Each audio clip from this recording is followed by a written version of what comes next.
ಸರಿಗಮ ವಿಜಯವರು ಇವತ್ತು ನಮ್ಮ ಮಧ್ಯೆ ಇಲ್ಲ.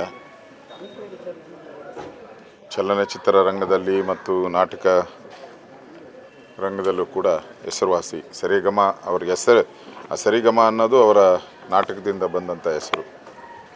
ನನಗೆ ಇವತ್ತಿಂದ ಸುಮಾರು 30 ವರ್ಷಕ್ಕೂ ಮೇಲ್ಪಟ್ಟು ಪರಿಚಯ. ನನಗೆ ನನ್ನ ಚುನಾವಣೆಯಲ್ಲೆಲ್ಲ ಬಂದೊಂದು ಕೆಲಸ ಮಾಡಿದ್ದಾರೆ.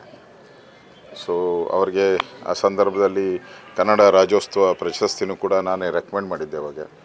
ಮತ್ತು ಕೆಂಪೇಗೌಡ ಪ್ರಶಸ್ತಿಗೂ ಕೂಡ ರೆಕಮೆಂಡ್ ಮಾಡಿ ಅವ್ರಿಗೆ 2 ಪ್ರಶಸ್ತಿಗಳು, ಅವರು ಅರ್ಹರಿದ್ದರು ಅದಕ್ಕೆ. ಆ 2 ಪ್ರಶಸ್ತಿಗಳನ್ನು ಕೂಡ ನಾನು ಮಂತ್ರಿಯಾಗಿದ್ದಾಗ ಅವ್ರಿಗೆ ಗೌರವವನ್ನು ಅರ್ಪಣೆ ಮಾಡಿದ್ದೀರಿ. ಅವರ ನಾಟಕನೂ ಕೂಡ ಭಾಳ, ಅದು ಕೂಡ ಗಿನ್ನಿಸ್ ರೆಕಾರ್ಡ್ ಆಗಿದೆ. ನಾಟಕನೂ ಕೂಡ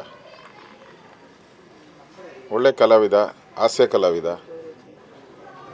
ಅವರು ಹಾಸ್ಪಿಟ್ಲಲ್ಲಿದ್ದಾಗ ಒಂದ್ಸರಿ ಕಾಲು ಫ್ರ್ಯಾಕ್ಚರ್ ಆಗಿದ್ದಾಗ ಬಂದು ಭೇಟಿ ಮಾಡಿ ಮಾತಾಡಿ ಹೋಗಿದ್ದೆ.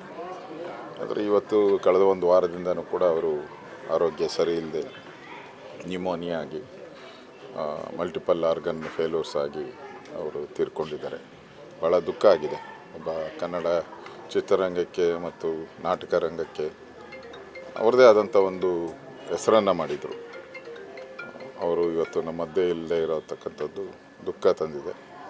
ಈ ದುಃಖವನ್ನು ಭರಿಸುವಂಥ ಶಕ್ತಿ ಭಗವಂತ ಅವರ ಇಡೀ ಕುಟುಂಬಕ್ಕೆ, ಅವರ ಅಭಿಮಾನಿಗಳಿಗೆ ನೀಡಲಿ. ಅವರೆಲ್ಲ ಕಾರ್ಯಕ್ರಮಕ್ಕೂ ಸಾಮಾನ್ಯವಾಗಿ ಬಂದಿದ್ದೀನಿ. ಅವ್ರ ಮನೆ ಮದುವೆ ಇರ್ಬೋದು, ಬೇರೆ ಬೇರೆ ಕಾರ್ಯಕ್ರಮಕ್ಕೂ, ಗೃಹಪ್ರವೇಶ ಎಲ್ಲದಕ್ಕೂ ನಾನು ಬಂದಿದ್ದೀನಿ.